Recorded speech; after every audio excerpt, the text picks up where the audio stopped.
నిజామాబాద్ జిల్లా ఎడపల్లి మండలం సాఠాపూర్ గేటు వద్ద బోధన నిజామాబాద్ ప్రధాన రహదారిపై రైతులు రాస్తారోకో నిర్వహించారు.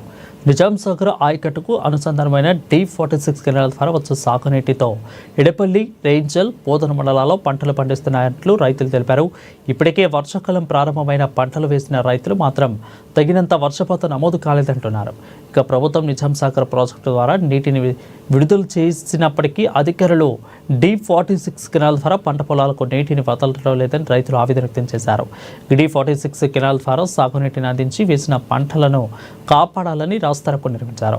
విషయం తెలుసుకున్న బోధన ఇరిగేషన్ DE పై అధికారులతో చర్చించి నీటిని విడుదల చేసేలా చర్యలు చేపడతామని హామీ ఇవ్వడంతో రైతులు రాస్తారోకో విరమించారు.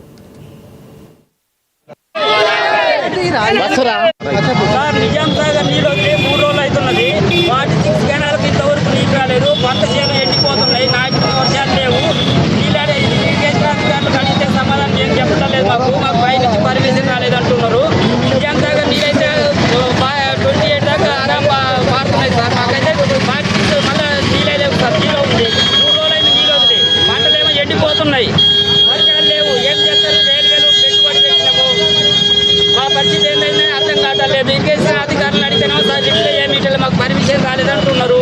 ఏం చేయాలో మాకు సమస్య పట్టలేదు సార్. అందుకోసం